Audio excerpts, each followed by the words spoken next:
De hoje que diz assim: determinado tipo de vírus eletrônico é ativado quando um documento por ele infectado é aberto, podendo então, nesse momento, infectar não apenas outros documentos, mas também um gabarito padrão de documento, de modo que cada novo documento criado sob esse gabarito seja infectado. E aí ele diz: tal vírus, cuja propagação ocorre quando documentos por ele infectados são remetidos por correio eletrônico para outros usuários, é conhecido como vírus de macro, certo ou errado? E aí, pessoal, o que vocês me dizem sobre essa questão? Será que está certo ou errado? Deixa eu fazer um panorama geral aqui para vocês sobre vírus de computador. Acompanha comigo. O que é um vírus de computador de fato?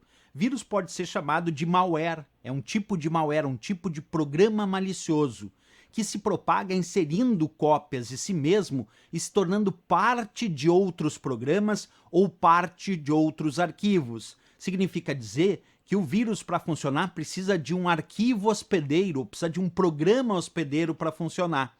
Tenta imaginar essa situação. Eu tenho aqui um documento do Word que tem um vírus de computador.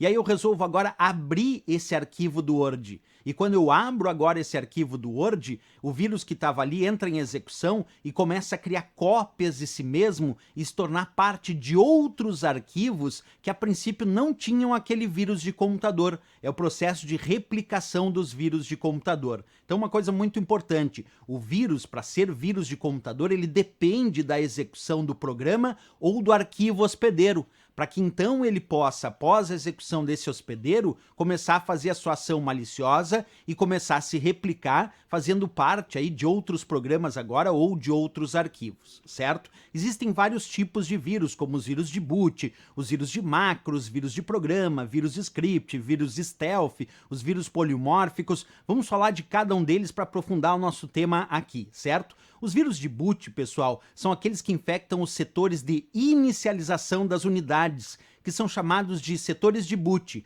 Um exemplo típico, que ficou muito famoso dos vírus de boot, é aquele que estava nos setores de boot, nos setores de inicialização do disco rígido, e aí quando o disco rígido era inicializado, os primeiros dados que serão lidos serão dos setores de boot, dos setores de inicialização. E aí o que acontecia? O disco rígido era ativado, o sistema operacional era carregado, mas o vírus também era carregado. Então quer dizer que era um vírus que infecta os setores de inicialização, por isso chamado vírus de boot.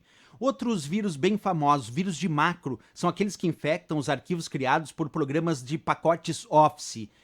Programas de pacotes Office que utilizam algum tipo de linguagem de macro. Pode ser arquivos do Word, Excel, PowerPoint, mas também de outros programas como LibreOffice Writer, LibreOffice Calc, LibreOffice Impress. Todos esses são exemplos de programas que usam macros. E aí os vírus de macros são aqueles justamente que infectam arquivos criados por esses programas de pacotes Office que utilizam macros, né? Então, exemplo clássico aqui, arquivos do Word, do Excel, do PowerPoint que utilizam macros, podem ter problemas aí com os vírus de macro, do LibreOffice Writer, Calc e Impress. Claro que se o usuário executar aquele arquivo sem habilitar macros, aí o vírus de macro não faz nada. Mas se eu executar aquele arquivo habilitando o uso de macros e lá dentro tem um determinado tipo de vírus de macro, aí sim esse vírus vai realizar a sua ação maliciosa e vai começar a se replicar. É importante dizer que macro por si só não é uma coisa ruim. Macros são funções automatizadas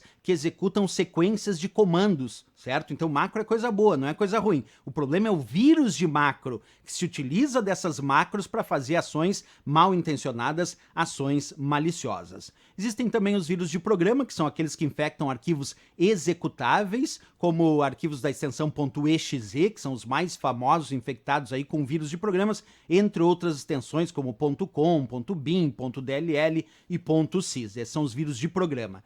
Existem também os vírus de script, que são escritos em algum tipo de linguagem de script, certo? Muito comum receber através de acesso a páginas da web ou por e-mail onde está ativado os scripts. Temos também os vírus stealth, que são os vírus invisíveis ou vírus furtivos, que utilizam técnicas para evitar a sua detecção por softwares antivírus. Então são vírus que atacam o sistema e ficam escondidos, ficam se escondendo, ficam praticamente invisíveis dos sistemas antivírus. Temos também os vírus polimórficos, que alteram o seu código a cada momento que ele infectam outros arquivos, dificultando também a detecção por sistemas antivírus. Então, o polimórfico, observa, ele faz o seu ataque, ele se replica, mas aí quando ele se replica, ele altera o seu código, se transformando num outro código, o que dificulta realmente a ação dos sistemas antivírus. Voltando para a questão, pessoal, quando ele dizia determinado tipo de vírus eletrônico é ativado quando um documento por ele infectado é aberto.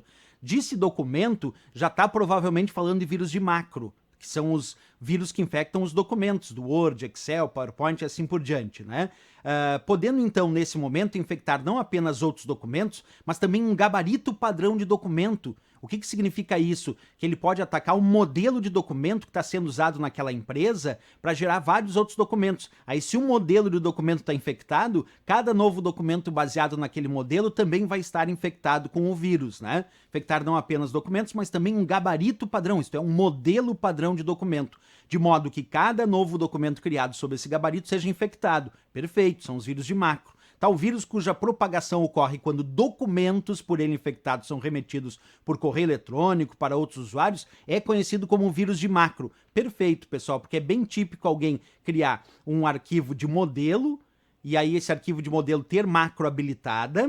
E aí essa pessoa criou esse arquivo de modelo e de repente um vírus de computador entrou nesse arquivo. E aí essa pessoa agora gera um arquivo de modelo com o vírus e manda por e-mail, por correio eletrônico, para várias outras pessoas da empresa, que recebem aquele arquivo como modelo e começam a criar os seus arquivos baseados naquele modelo. Como aquele modelo tem vírus, todos os arquivos baseados nesse modelo também vão ter aquele vírus e aí a propagação vai ser enorme naquela empresa. Então tá perfeito, certíssima e excelente essa questão para o entendimento mais genérico e também específico aqui sobre os vírus de macro. Valeu, pessoal!